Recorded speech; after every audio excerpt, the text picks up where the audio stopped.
most graphical Linux systems are still using X11. I am aware that things like Ubuntu 21.04 have swapped over to Wayland as the default, assuming you're not running an Nvidia card, but it's still going to take a while for people to actually update to that, and there's always going to be a lot of people who lag behind on previous versions, so it's probably still maybe 2 or 3 years away from Wayland actually being the main thing we see on the Linux desktop. Also, most window managers and desktop environments only have an X11 version, and if they do have a Wayland version, Wayland probably isn't the main development platform unless your name is GNOME. While Wayland isn't the only competitor to X11, it is the only one that actually has any traction, being that Ubuntu has decided that it wants Wayland to be the default. So let's find out what Wayland actually is, and how it actually differs from X11, and why distros are starting to switch to it. Now, both the X11 Windows system and Wayland are protocols, but typically when people refer to X11, they're referring to one specific implementation, and that is Xorg, and that is because the vast majority of X11 systems are going to be running Xorg, and on most distros, Xorg is the only implementation available in the standard repos. So over time, Xorg has just been accepted as the de facto standard if you want to run X11. Now, there are other implementations that do exist. I think there's one called Tiny X11 or Tiny Xorg. It's basically Xorg, but stripped down to its absolute core, and it's considerably more lightweight, but it hasn't been developed in about 8 or so years. So nobody runs that. But in the case of Wayland, it is very, very different. So there isn't one generally accepted implementation that everybody runs. So you could be running something like Sway or DWL if you want to have a tiling window manager sort of way of working with it. Or if you're using a desktop environment, if you want to run KDE, you're running Kwin. Or if you want to run GNOME, you're running Mutter. And you may have noticed that I mentioned Sway and DWL there. And most people typically talk about these as if they're window managers like something like i3 and DWM, but they're not actually just window managers. So in the case of Xorg, when you spawn a window, that's basically all you can do. So if you want to have things like window management, you'll need something like DWM, i3, BSPWM, something like that. And if you want to do something like have compositing, then you'll need to have another application known as PyCom or Compton, something like that. So in the case of Wayland, all of that window management and compositing functionality, as well as the display server, is all in one application known as a compositing window manager. Now, Wayland does actually have a reference implementation known as Western, which basically serves the same purpose as Xorg. It's just that Western typically isn't used by regular people. It's just used as something to develop off of, so you know how to actually work with Wayland. Okay, so that's all well and good. Wayland does stuff differently, but what exactly is the point? So the first thing is that the Xorg project is a really, really old code base. So Xorg itself started in about 2004, but it was a fork of an older application known as X386, which started in about 1991. So the Xorg code base is about 30 years old. And when you have a code base this old, there's always going to be a lot of baggage tied to it from old things that were tried in the past and then just never removed from the code base. So one of those things is that Xorg has a x86 emulator built into it. Why is it there?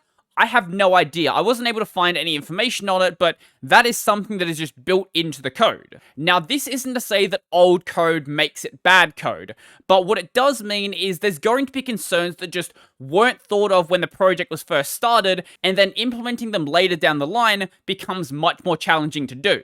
And it's not like just random people are developing this who have no idea what they're talking about, so both Wayland and Xorg are developed by freedesktop.org, and the person who actually started Wayland was one of the lead maintainers on the Xorg project. The people developing this understand the limitations that exist with Xorg and are trying to develop Wayland to make sure those limitations don't go into the future. The Wayland journey has been about 13 years long so far, and there is some hope over the horizon with Ubuntu swapping over to it, but there's still plenty of time to wait until Wayland just becomes the default that most people typically use.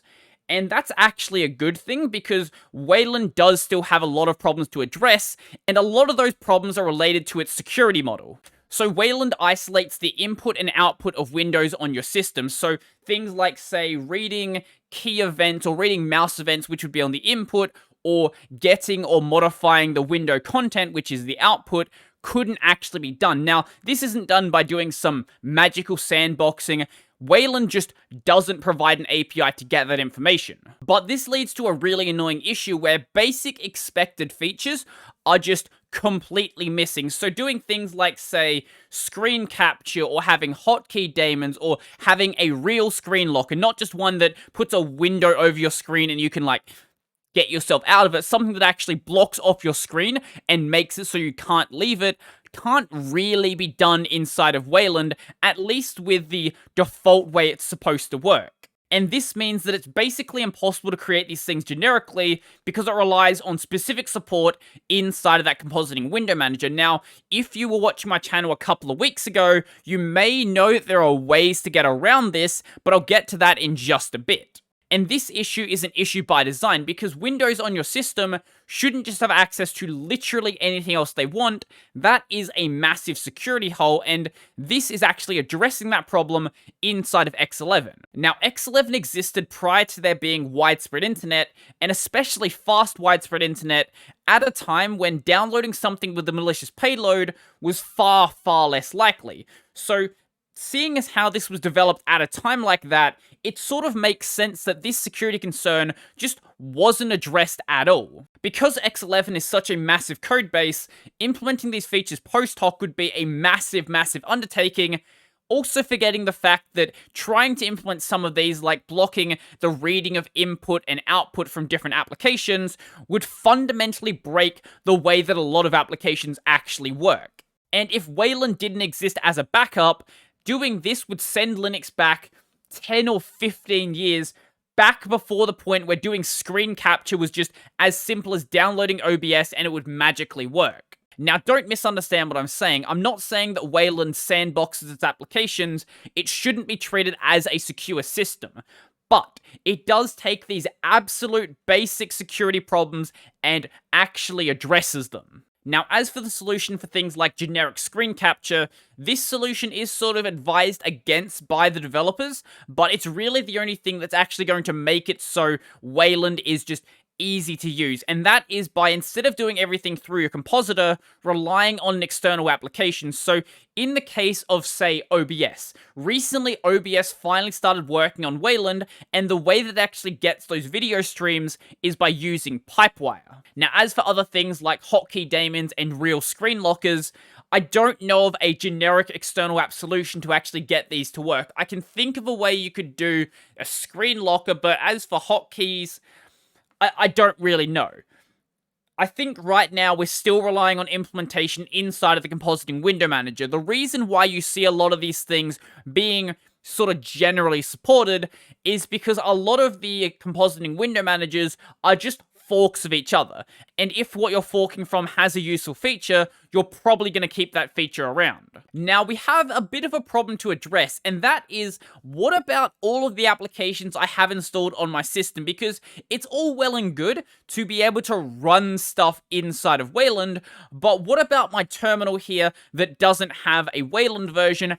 How am I actually going to run that? Well, luckily for you, Wayland has a solution, and that solution is XWayland. So, like with Pipewire, which literally has its own implementation of a Pulse Audio server to make it so Pulse Audio apps work, in the case of Wayland, it has this thing called XWayland, which is just an implementation of an X11 server, so it can run the applications that only run on X inside of that, and then everything else inside of Wayland, and magically it works. Except it's not that magical and has some pretty obvious drawbacks in doing so. So, because we're running this XWayland server and also our Wayland compositor, this does mean we're going to have quite a bit of overhead whenever we need to actually go and run any of these X11 applications. So, it will always run slower in XWayland than running it natively with Xorg. This is just how physics works.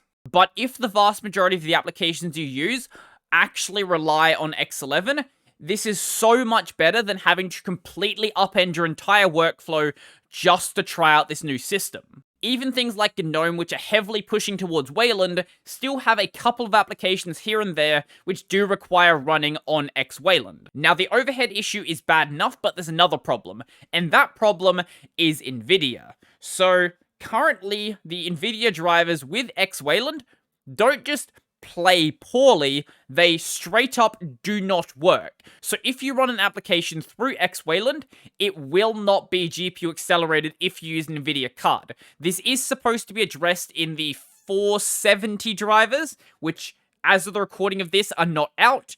Whether it is addressed, I don't know, but when this problem is dealt with, then I would say maybe try out Wayland if you have an NVIDIA card. Otherwise, right now, just do not bother. In my case, though, I'm running an AMD card, so that's not really a big issue for me, but I still have no interest in maining Wayland, at least for now. Maybe in the future it'll change, but because a lot of the applications I want to test straight up wouldn't work under Wayland, even through XWayland, because I want to test out things like, say, X hotkey daemons and things like that, I can't really swap just yet. Some point I will have a secondary setup where I am running Wayland to test out Wayland specific applications, but don't expect me to be, switching over to Sway as a permanent thing anytime soon. So let me know, are you running Wayland, are you running X11, maybe you're even running something completely different and you're the one person who runs that. Let me know in the comment section down below.